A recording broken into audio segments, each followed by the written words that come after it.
it's story time. So go grab you some chips, some dip, cookies, popcorn, soda pop, iced tea, coffee, whatever it is, whatever your favorite snack. Get ready, because it is story time. All right. Testing 1 2 1 2. It's been a long day. You just want to go away. You can't sleep at night, and now I'm here. I can't promise tomorrow, but you're gonna feel out today. We can tangle it away. Now I'm here. So then the first come, which was the next day. I called her daughter, because her daughter told me to call her on the first, and she will Western Union Helena the rent. Her daughter doesn't answer the phone. Called again, no answer. I think I called like 4 times, no answer. I told Helena that her daughter wasn't answering the phone. She needed to get in contact with her daughter because it's time to pay the rent. So that night, Helena was saying that she wanted to talk to me, about her daughter. I said, okay. So we sat down. Me and my kids was downstairs. All of us was downstairs together. We had the TV on and everything. And she takes out a picture out of her little purse. And she shows it to us. So we looking at the picture like, oh, this your family? Oh, okay, Helena. Where they at? Are they here in Virginia? She was like, no, that's not my family.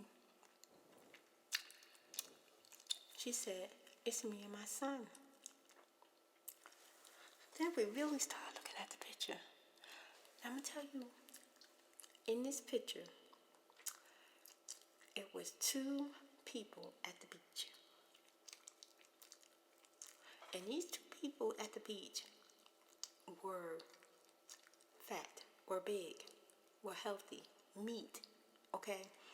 Now, Helena was a woman who might have weighed maybe 110 pounds. And her son looked like he ain't weighed no more than probably 125 pounds. They were very both thin people, okay? Looked like they ain't never been fat their whole life, okay? So when she showed me this picture, it was 2 fat people. We didn't even know who the freak. They didn't even look like them. We was like, wait a minute, Helena, you sure this is you? You sure this is you? She said, yeah, it's me, 6 months ago. 6 months ago? She said, yeah, not too long ago, before I met you. I said, whoa, how y'all lose so much weight so fast? She says, well, my daughter is married and she got 2 kids and she in Florida, which is true. We live with her.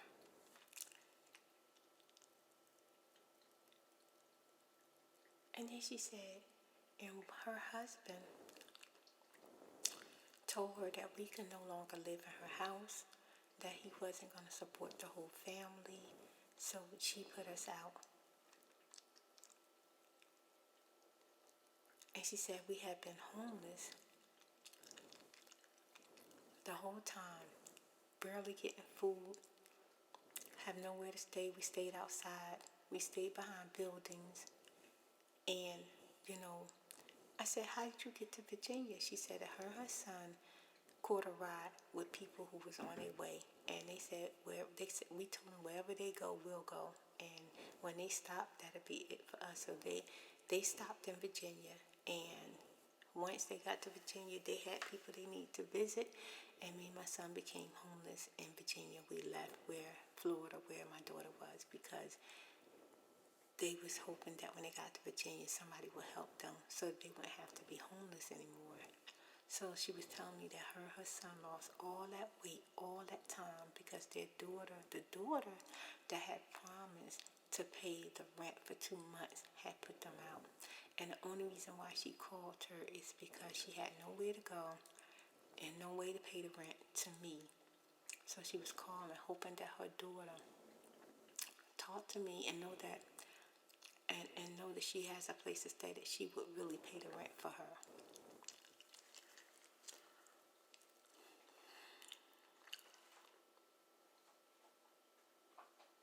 Now,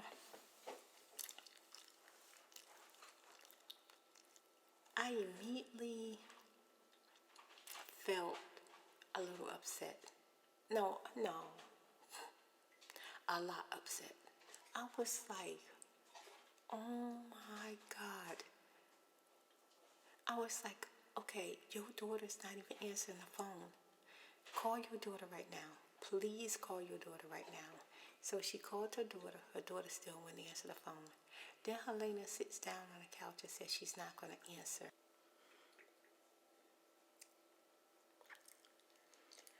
I said, okay, Helena, okay, look, I'm not going to just put you out in the street, but I don't want your rent money for this month. I'm going to give you the whole month.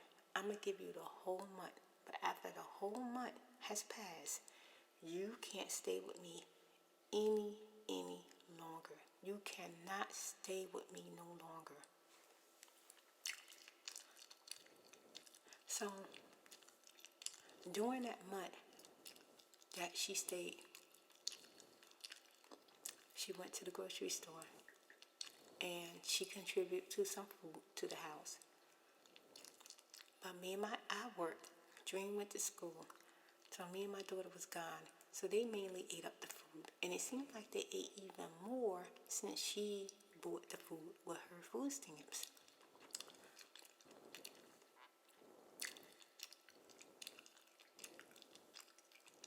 And when she went to the grocery store, she didn't really contribute. She said she got $500, but she only spent about $75 on food. And I was like, okay, maybe she's only spending a little, and then she'll probably spend another little next week. Stayed with us for the whole month. Now I'm gonna tell you, I was going to just like at the end of the month, that was it. I was going to put her out. That was it. I was done. I was so done.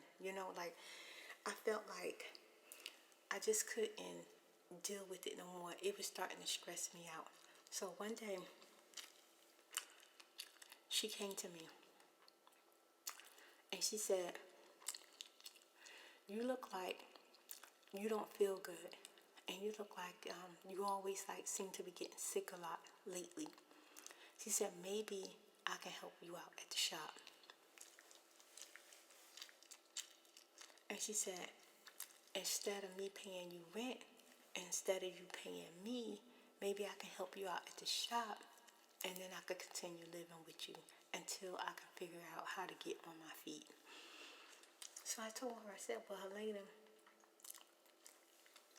I don't want you dependent on me. And I don't really want to hire you and not pay you. How are you supposed to get on your feet with no money? How? So she said,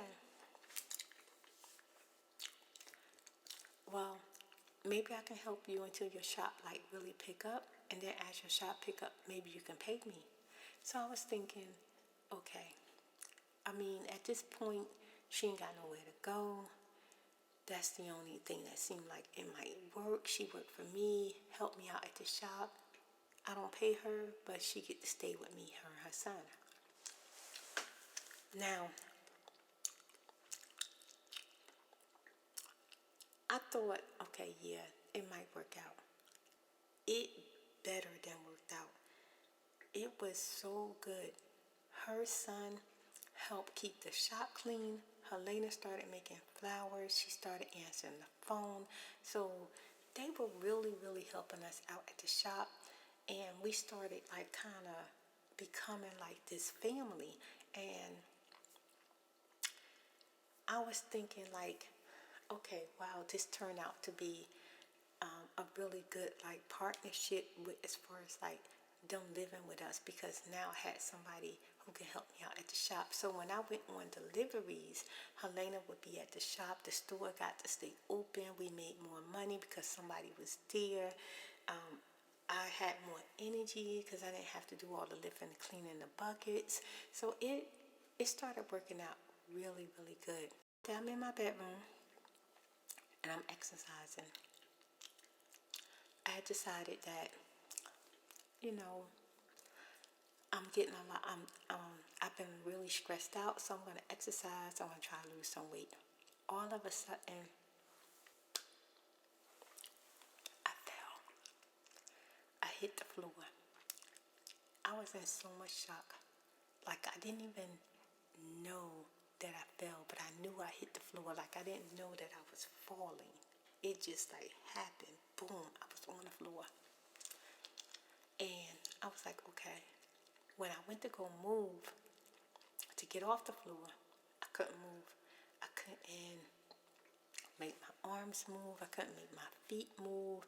Only thing I could move was my neck, and I was steady trying to move my body, and I couldn't move. So I was on the floor literally. You ever seen that commercial? And they say, I've fallen and I can't get up. That's exactly what happened to me. I fell and I couldn't get up. Okay, I was on the floor in my room for like 3 hours before anybody came looking for me. I'm telling you, they came looking for me when it was dinner time and they wanted to know if I was gonna cook. When they came in the room, my daughter saw me on the floor and she said, Mom, oh my God, what happened? I said, I don't know. I said, help me get off the floor. So when her and my son tried to help me get off the floor, my body had this excruciating pain in it. Couldn't move. Couldn't move. So I told my daughter to call the ambulance. Called the ambulance. Went to the hospital. They said, you're going to have emergency surgery. And that was the beginning of a new transition.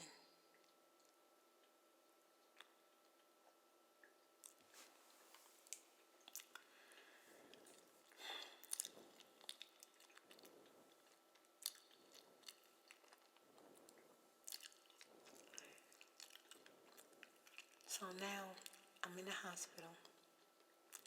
Helena comes up to the hospital. And I said, Helena,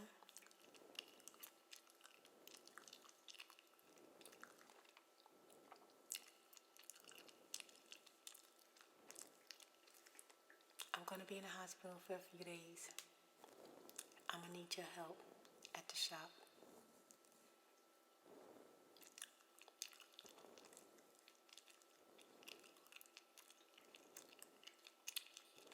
You're going to have to help my daughter with the shop.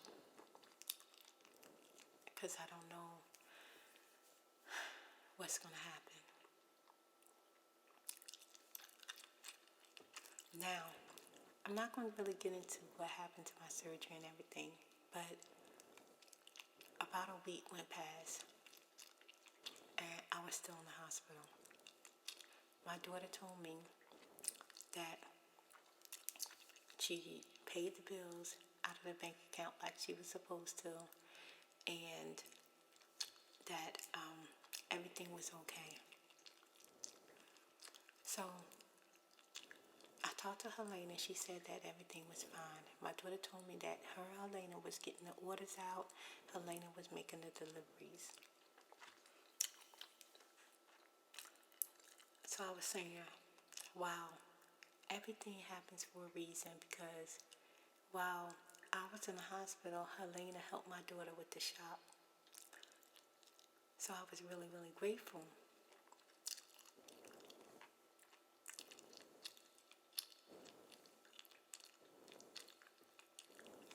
And one day, I was waiting for my kids to come see me, and Helena was driving my truck. They didn't come see me.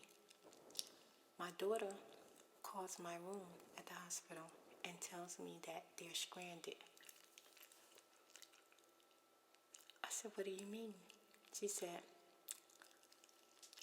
we came down here to the bank in Williamsburg, because our main bank was in Williamsburg. It wasn't where we lived at. And Nadine said, Helena ran out of gas.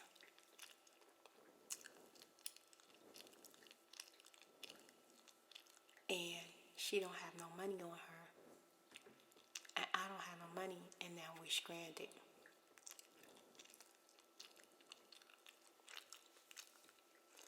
I say, oh my God, how did Helena run out of gas? So I talked to her on the phone. She says, oh, I never looked at the gas tank. So now I'm in the hospital. My kids are stranded with Helena. Finally, a police comes and asks them what was going on. My daughter told the police that they were stranded. So, and that they needed to get gas. But now it's too late because the bank is closed and they don't have no money. And they have no way to get to the bank.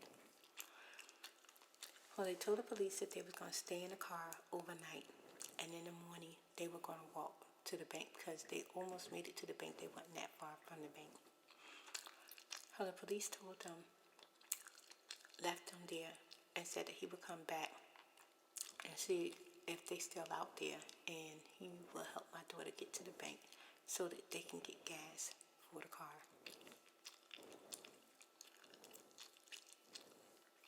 But my daughter said that somebody came along and gave them like $2 in a gas tank. So they were able to make it to the bank, and they parked in front of the bank. They stayed there all night until the bank opened.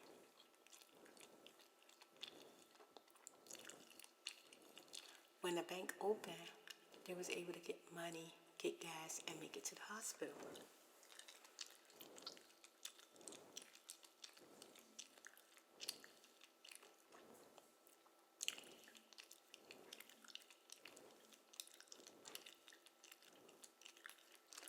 Now, when I was in the hospital, I was told that basically things didn't really go that well for me with my surgery. So I knew coming home and trying to go back to work, and without Helena's help, I wasn't going to be able to do it. So when I got home, my daughter continued running the shop, her and Helena. And I was so happy. I was so freaking happy that Helena stuck around and she was helping me out. So our income had came in for the month. And we had made some money over, a little extra. So I told Helena what I'm going to do is I'm going to pay her because we made money extra. And if it weren't for her, I probably wouldn't even have made the money because of my situation and my condition. So I wanted to pay her.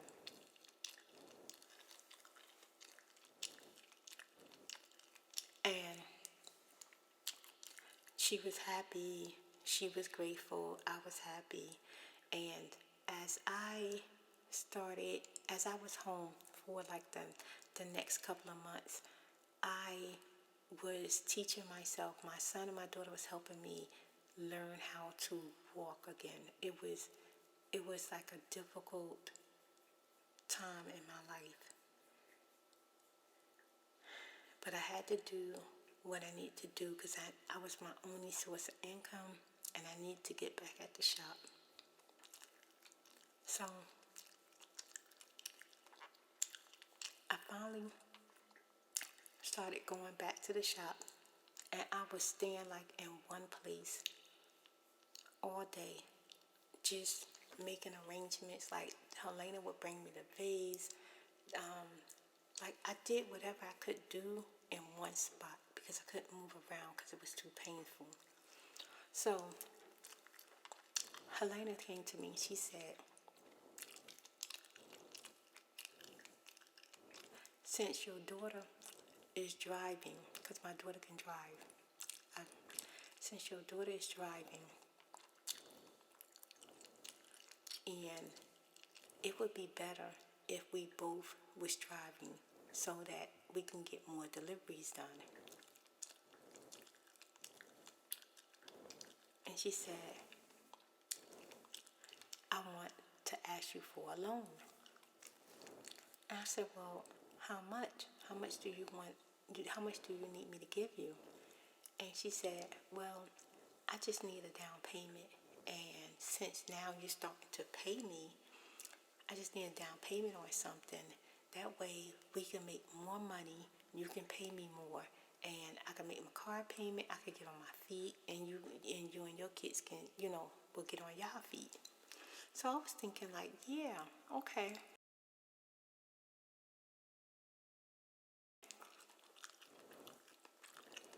So she told me that she already found the car that she was looking at. When we go to the car dealership,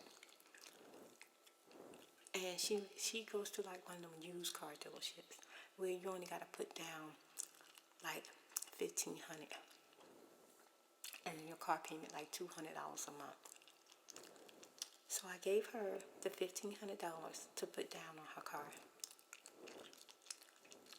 and in my mind, I did it not only for like my family, but I felt good doing it because I felt like she has really showed me that she was a good person, and she ended up being a blessing more than anything. Even after I found out that her daughter was not going to pay the rent, and she knew her daughter wasn't going to pay the rent, I felt like everything kind of turned out pretty good. So I thought, I'm at work one day, and my daughter said, Mom, I'm going to go run these 2 deliveries out. She said they only up the street, so I'll be back. Now, even though I was at work and I had a walker, using the walker was basically having nothing to me. I could not to just grab the handle and be able to just take one step forward was so excruciating. I couldn't do it.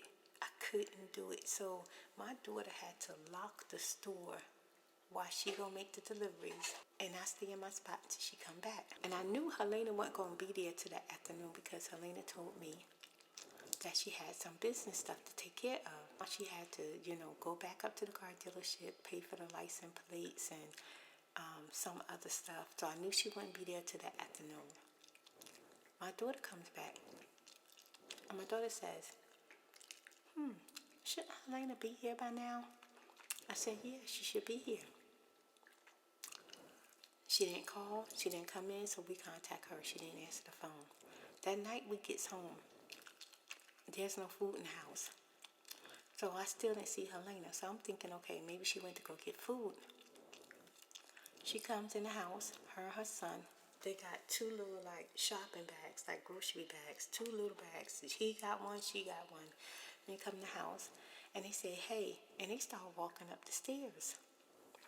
So I'm looking like, Helena, come here. What happened to you today? She was like, oh, I'll be back. I'm going upstairs for a little while. So she goes upstairs, she shuts the door. They don't come out the room. So the next morning, I wait for Helena to come downstairs because I can't go upstairs no more. I no longer have access to upstairs because it was hard for me to even get in the house. I'm waiting for her to come downstairs. She don't come downstairs, so my daughter goes upstairs and says, Helena, what time do you think you're going to be at the shop today? She says, well, I got an interview, so I'm going to go to this interview. So my daughter said, well, why didn't you let us know? Because we got deliveries, and I can't leave my mom at the shop for a long time by herself. And she was like, oh, well, it's only going to be for a few hours. That's what she said. So my daughter was like, okay. My daughter said, okay, my mom also said, when are you going to go food shopping for the house? She said, well, I may go tomorrow. So I said, okay, no problem. Now, that day, me and my daughter went to work. We had to end up calling a couple of customers and letting them know and apologizing that they was not going to be able to get their order. It was going to be after a certain time. It wasn't going to be earlier that day, but we got the orders delivered. On the way home, my daughter driving, and I see Helena's car. It goes past us. They don't beep or nothing. Parks the car. Her and her son gets out. They got two little bags. They walks in the house. By the time my son and daughter helped me get in the house, I'm thinking Helena was going to be downstairs. She went downstairs. She already in her bedroom. So my daughter goes in the kitchen. She says, Mom, Helena didn't buy no food for the house.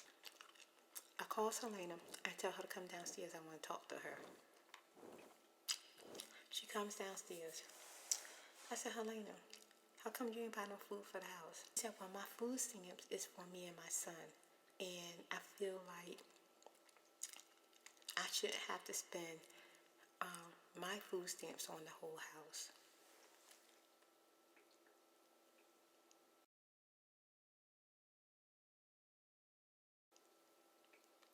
So I said, Helena, I was the only one buying food for this house when you didn't have the food stamps. I am the one who helped you go find help to get food stamps. And you don't want to contribute. You don't want to help the house out. She is like, well, I just bought me and my son a couple of snacks and some oodles and noodles. I said, okay. Well, how many food stamps do you have left? I got about $450. I said, well, take $150 and buy some food for the whole house. She said, okay, well, I'll think about it. Went back up in her room. The next day I'm at work. In the morning waiting for Helena. She don't show up. Don't answer her phone. We get home that night. She come in late at night. And she comes inside.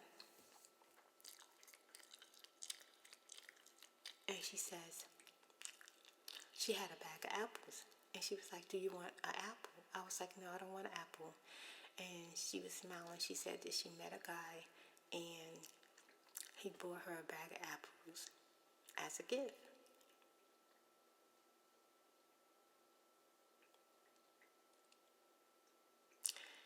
And she was real cheesy. She was really, really happy over these bag of apples. So I said, Helena, how come you didn't show up for work today? She said, oh, I had some other stuff to do. I went to go visit some people. I said, visit some people? What people? People that I met. You know, I couldn't get to them because I didn't have no way to get to them. But now that I got a car.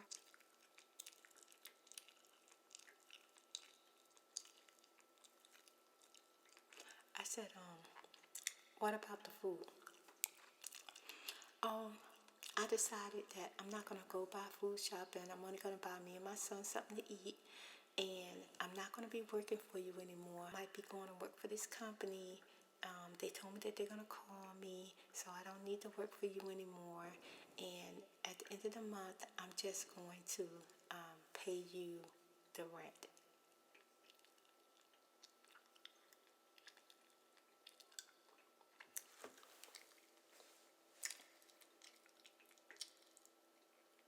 I said, so you're not going to help out at the shop no more?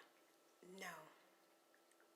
I said, but the only reason why you got a car, the reason why I gave you the loan for the car, was so you can help out at the shop. I know, but I changed my mind.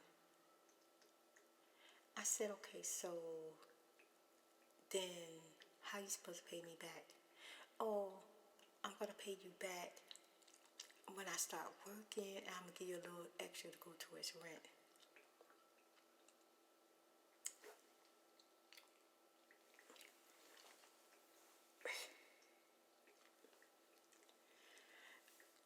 You gonna do what? I'm gonna give you a little extra to go towards rent when I start working.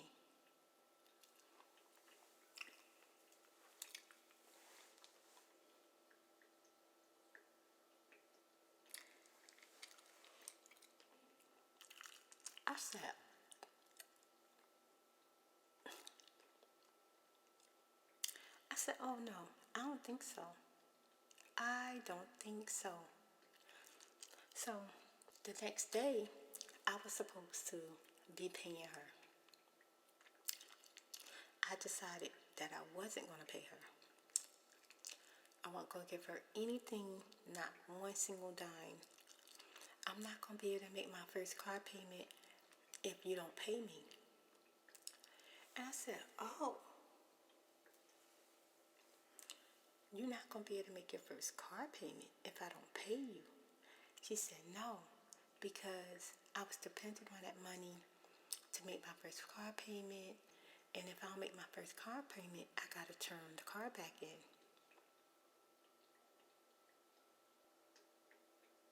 At this point,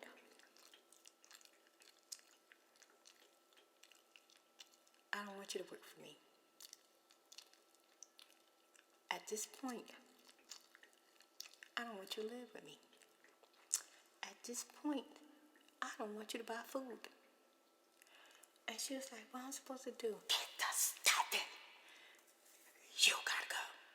Get the freak out. And she was like, what?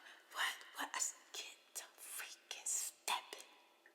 And she was like, it was pouring down, raining. And she was like, but it's raining. I don't care. So she started going upstairs, and she could hear the drawer slamming.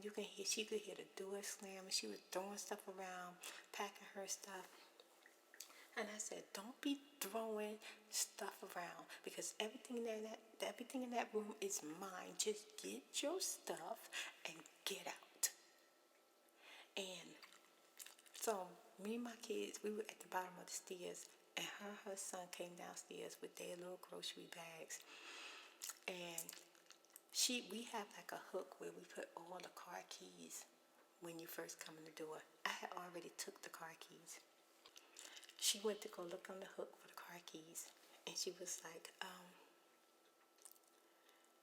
where are my car keys? I said, get the step, and you ain't getting these keys. You're not getting these keys. And she was like, but it's raining out there. Well, how am I supposed to get somewhere? I don't have nobody to come get me. I said, I don't care. So then my daughter opened up the front door, and my son stood at the door, and her son was standing there. He was like, you need to put your hood on, but you got to go. So her son started walking out the door. So she started walking slow, and my daughter shut the door as they went out the door. She knocks back on the door, and she was like, I really want my car keys. I said, no, the only way you get your car keys, call the police, because that's the only way you get these car keys. And she started walking. And as she started walking, it was pouring down raining. I called the tow truck. I had her car towed from the house, and then I called the car dealership the next day and told him that the car's been towed and she doesn't have the first car payment because she no longer live with me, she no longer work with me, and she still owes me about $1,300 for the car. So I'm just letting you know that where your vehicle's at. Showed up the next day with some female, and they demanded the car keys. I told her that the car had been towed. I called the car dealership. So now she got to deal with them. That if she missed the first payment, that the car dealership was going to repo the car. They was going to repo the car anyway. And at the time, the reason why I had the car towed, I called the car dealership, let them know she wasn't going to have the first payment, was because I gave you a place to stay. I let you live with me and my children. I supported you, fed you, paid the lights, the water bill, roof over your head. Then you couldn't pay me rent. Your daughter didn't pay me rent. I let you live with me, and then when you start working for me in the store, as money started to come in, I started to pay you. And then I help you. I give you $1,500 to get yourself a car so that you can be able to make deliveries, so we can make more money at the store, so that we can make it together. But instead, she gets the car and start doing her own thing. Then get food stamps and don't contribute to the family. Then come to the house, don't speak, walk straight upstairs as though she don't owe nobody nothing. I said, oh, okay. If you haven't learned the lesson, don't bite the hand that feeds you, you gonna learn today. And that's exactly what I told her. You gonna learn today. When we was arguing, I told her straight out, oh, you gonna learn your lesson. How you going to come stay with somebody knowing that your tail was homeless, didn't have a job? They help you out, they take you in, they take care of you, they make you a part of their family. And then the moment you get 2 cents, you give them your blank to kiss. So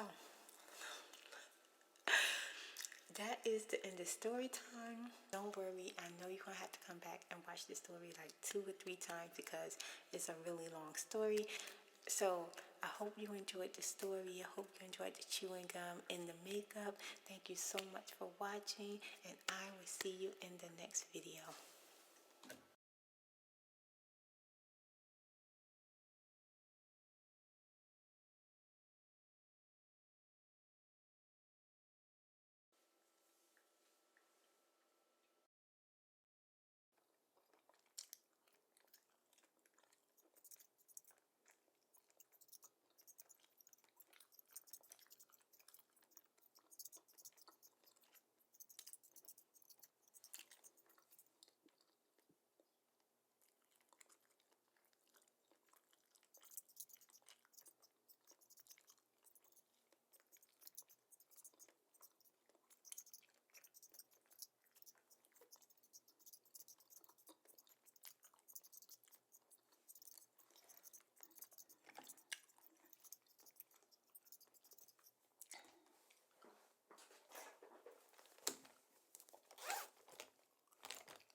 This is the LA Girl Pro Concealer Color Correction.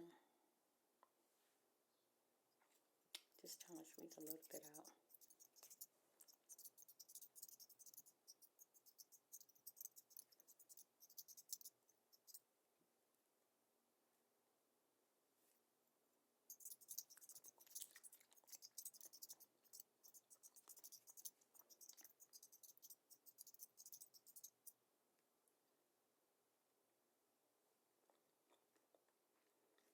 through my line on my nose. And definitely around my lips.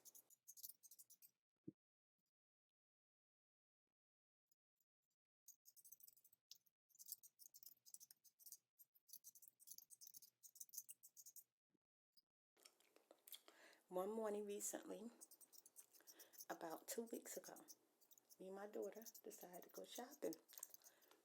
They had this huge sale at Rainbow's where they had like $20, $14 shirts on sale for $3 and $5. So my goal was to get me at least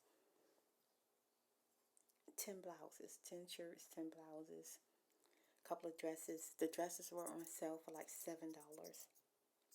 That was my goal. And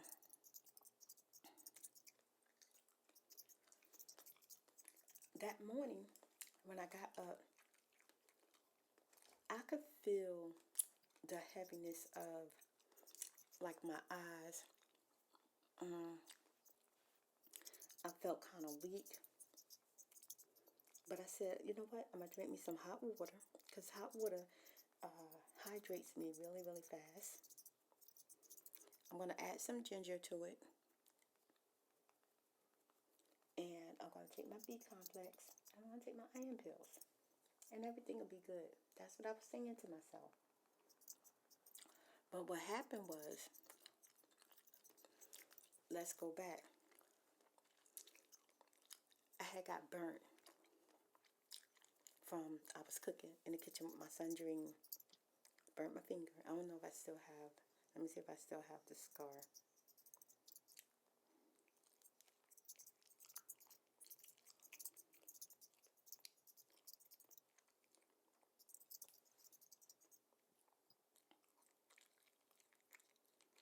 Okay, so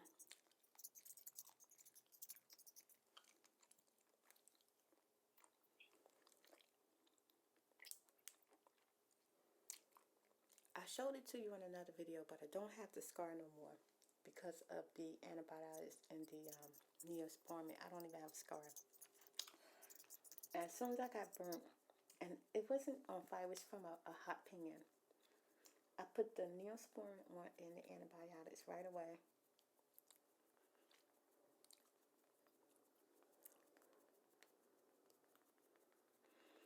And I didn't add no water to it or anything like that. I didn't add no water to it or anything like that. And it burnt, it stung for like 20 minutes. And it really was painful. And because I didn't swell up, I didn't get no bubble or anything. I thought, okay, since I didn't get a bubble, I'm going to be fine. And see, I have been really taking care of myself in these last few months. And normally when I get burnt or cut, I start to feel weak right away. And really, really sleepy. And really, really tired. And really, really overwhelmed.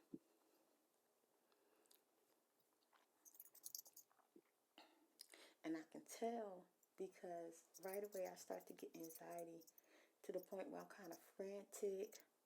I'm fast. I'm panicking. I get loss of memory. I don't remember, you know, I lose sense of directions. And I give you an example. I could be driving. I could be on my way home. And then all of a sudden I don't recognize anything. I don't recognize where I'm at. I don't recognize where I just turned from. Basically, I'm lost. That's what happens to me when mentally my anxiety starts up. When something happens to me, like I get cut or I get burned, some type of trauma to the body, that type of anxiety shows up for me.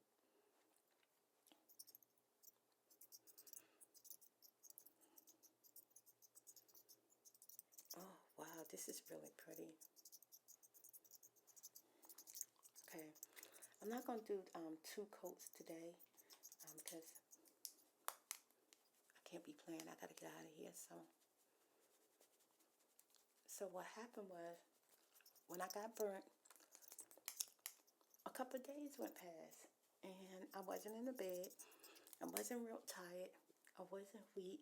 I didn't get mentally messed up, you know, and because when that happens to me, when I get mentally messed up, I panic. I get scared, you know. Like, I still know who I am as a person. I know everything that's going around me, but my sense of directions of making it home it vanished. It put me in a fright. Like, I start to panic. I didn't get that.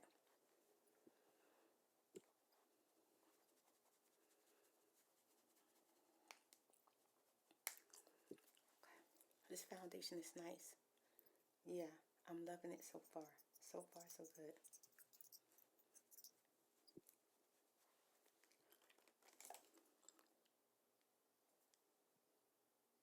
Now, let's come back up to where we was shopping.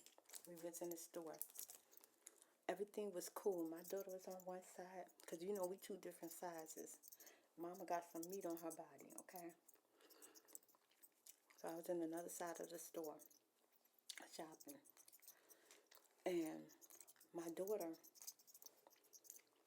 came up to me and was showing me a really nice blazer jacket that she had found.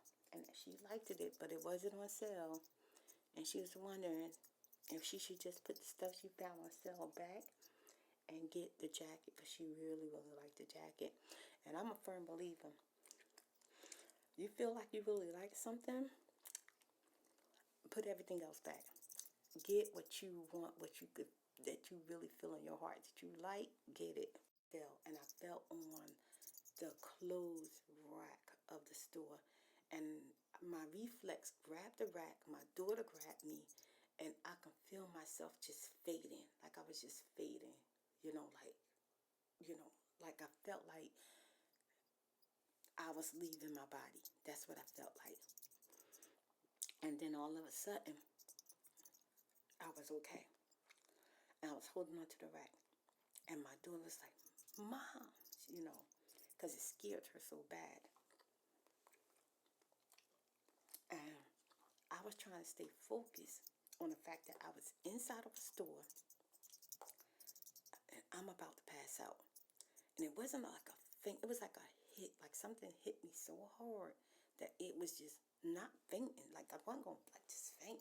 It was just going to, boom, knock me out. I was gone, That's how I felt. So when that happened, my daughter, she was still holding on to me. We dropped all the clothes. She dropped everything immediately. Everything was on the floor. And she was like, Mom. And I was like, Nadine, I'm okay. I'm okay. And I said, Nadine, I'm okay.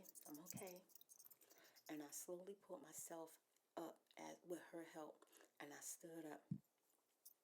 But when I stood up, I realized, right at the moment, now I'm going to explain to you, when I went in the store, when I first went in the store, see, I'm getting comfortable. Y'all know I'm about to get told off. Use my Smashbox new pencil, my new brush. When I first went in the store, Spirit Girl makeup was on fleek. I had a cute little outfit on. I was feeling good. I wasn't limping. I had no cane with me. I was just doing my thing. I was going to go shop, okay? When I stood up in the store and I was like, I'm okay, I knew at that moment, standing there, that I only had maybe 30 seconds to make it to the car. I knew it. I'm going to tell you what happens.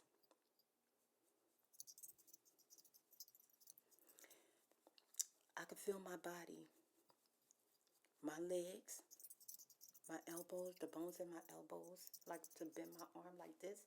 Like today, I can bend my arm. It doesn't hurt. But to even bend my arm, to hold on to a person, feel like my elbow is going to snap in half. I could feel my legs, my ankles felt like they were going to pop right out of place at that very moment. If I even took one step, I can feel it. And I told my daughter, I said, Nadine, get me to the car, get me to the car, get me home, hurry, hurry, hurry, hurry. So we started making it to the car. My daughter, I could feel her shaking. She was shaking so hard. And I had to tell her, Nadine, I need you to stay calm. I'm okay. Just stay calm. And she said, Mom, what's wrong? I said, I'm going through a shutdown. That's all. Nothing else is happening. I'm shutting down. And she was like, oh no, oh no.